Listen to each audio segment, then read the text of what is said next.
আসসালামু আলাইকুম। আসার মিনি কিচেনে সকল বন্ধুদের স্বাগত জানিয়ে শুরু করছি। আজকে আমি নিয়ে এসেছি কোনো ঝামেলা ছাড়াই ডিম পরোটা রেসিপি নিয়ে। একটা নতুন ধরনের ডিম পরোটা বানিয়ে আপনাদের দেখাবো।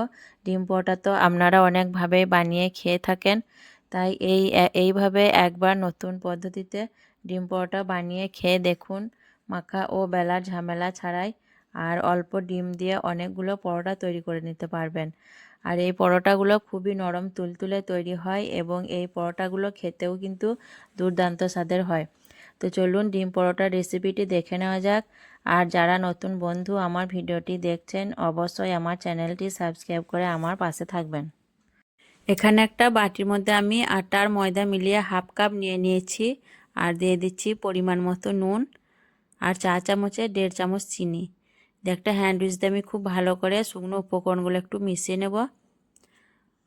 তো ভালো করে মিশিয়ে নেওয়ার পর আমি দেখুন 1 কাপ নর্মাল পানি নিয়েছি, দিয়ে অল্প অল্প করে পানিটা দিয়ে ব্যাটার তৈরি করে নেব। আর এখানে একটা পাতলা ব্যাটার তৈরি করতে হবে, খুব গাঢ় ব্যাটার তৈরি করলে কিন্তু হবে না। আমি অল্প অল্প করে পানি দিয়ে দেখুন ব্যাটারটা তৈরি করে নিচ্ছি খুব ভালো করে ফেটিয়ে। আপনারা চাইলে শুধু আটা বা ময়দা দিয়েও পরোটাগুলো তৈরি করে নিতে পারেন। আমার ময়দার পরিমাণটা কম ছিল তাই আমি আটা আর ময়দা মিশিয়ে নিয়েছি। তো ব্যাটারের ঘনত্বটা দেখুন ঠিক এইভাবে তৈরি করতে হবে। আর ব্যাটারটা আমার তৈরি করতে 1 কাপ পানি লেগেছে। তো ব্যাটারটা আমার ঠিকঠাক রেডি হয়ে গেছে, এখন আমি এটা সাইডে রেখে দেব। এখানে দেখুন একটা বাটির মধ্যে আমি 2টো ডিম ভেঙে নিচ্ছি। আপনারা চাইলে ডিমের পরিমাণটা বাড়িয়ে কমিয়ে নিতে পারেন। আর দিয়ে দিচ্ছি পরিমাণ মতো নুন আর একটা মাঝারি সাইজের পেঁয়াজ কুচি 3 চামচ আর একটা কাঁচা লঙ্কা কুচি আর ধনেপাতা কুচি দিয়ে আমি একটা চামচ দিয়ে খুব ভালোভাবে ডিমটা ফেটিয়ে নেব।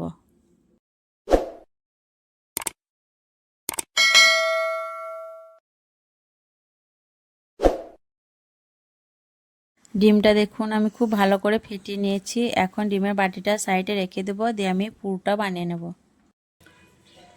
পুর বানানোর জন্য আমি গ্যাসটা অন করে একটা কড়া বসিয়ে দিয়েছি আর দিয়ে দিচ্ছি পরিমাণ মতো সরষের তেল।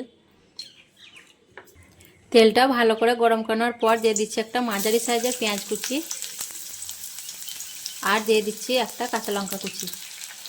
আমি নেড়ে চেড়ে পেঁয়াজ আর লঙ্কা ভেজে নেব।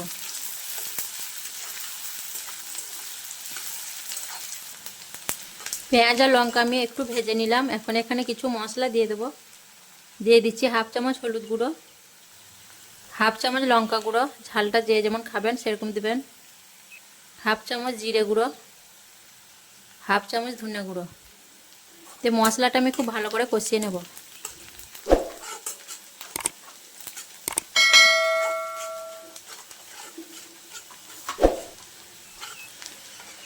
মশলাটা লো ফ্লেমে খুব ভালো করে কষিয়ে নিলাম। এখন আমি এখানে 2টো মাঝারি সাইজের সেদ্ধ আলু এইভাবে হাত দিয়ে ভেঙে দিয়ে দিচ্ছি। আলুটা আমি আগে থেকে সেদ্ধ করে রেখেছিলাম। দিয়ে আমি মশলার সঙ্গে আলুটা খুব ভালোভাবে কষিয়ে নেব। আর কষানোর সময় দিয়ে দিচ্ছি হাফ চামচ নুন। দিয়ে আলুটা আমি খুন্তি দিয়ে এভাবে নেড়ে চেড়ে কষিয়ে নেব। আলুটা আমি মশলার সঙ্গে 2 মিনিটের মতো খুব ভালো করে কষিয়ে নিয়েছি। এখানে আমি আরও কিছু উপকরণ দিয়ে দেব। এখানে আমি দিয়ে দিচ্ছি খুব অল্প পরিমাণের গরম মশলা গুঁড়ো আর দিয়ে দিচ্ছি ছোট প্যাকেটের 1 প্যাকেট সস।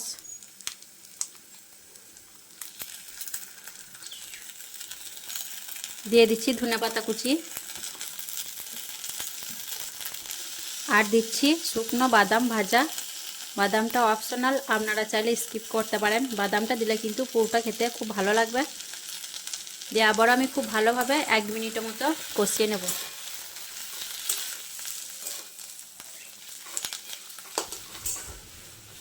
আরও 1 মিনিট আমি পুরটা খুব ভালোভাবে কষিয়ে নিয়েছি আর পুরটা আমার তৈরি হয়ে গেছে। এখন গ্যাসের চুলাটা অফ করে দেব।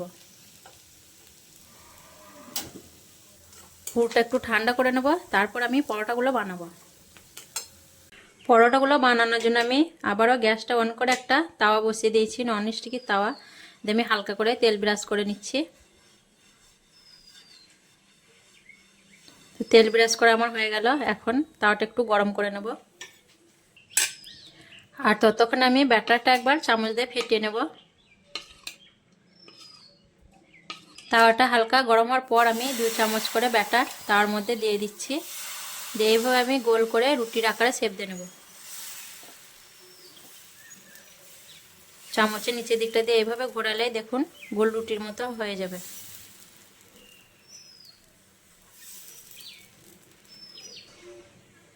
ব্যাস আমার রুটি বানানো হয়ে গেল।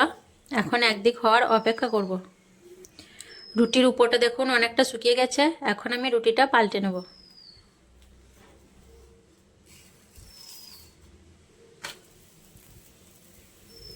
রুটিটা পাল্টে নিলাম। নিচের দিকটা একটু হওয়ার অপেক্ষা করব। নিচের দিকটা একটু হওয়ার পর দেখুন আগে থেকে যে ডিমটা আমি ফেটিয়ে রেখেছিলাম সেই ডিমটা এখন উপর থেকে চামচ দিয়ে ছড়িয়ে দেব। এইভাবে করে আমি 1 চামচ করে নিয়ে ডিমটা পুরো রুটির মধ্যে লাগিয়ে নেব। তো ডিমটা আমার গোটা রুটির মধ্যে লাগানো হয়ে গেল। এখন ডিমের উপরটা একটু হয়ে যাক, তারপর আমি রুটিটা আবারও পাল্টে নেব। ডিমটা দেখুন অনেকটাই টেনে এসছে। এখন আমি আবারও একবার রুটিটা পাল্টে নেব। দিয়ে আমি 1 চামচ সাদা তেল দিয়ে দিচ্ছি নিচে থেকে।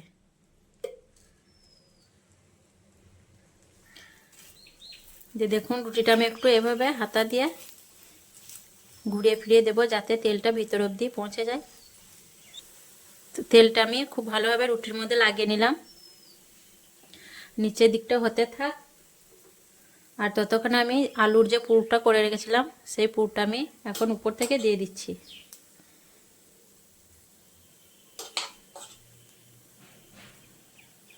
এইভাবে করে আমি চামচ দিয়ে পুরটা লাগিয়ে নিচ্ছি।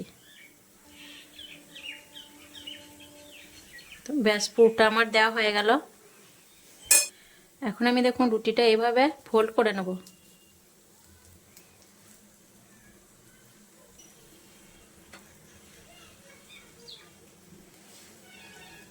এইভাবে একটু চেপে চেপে দিলেই ফোল্ডটা আর খুলবে না।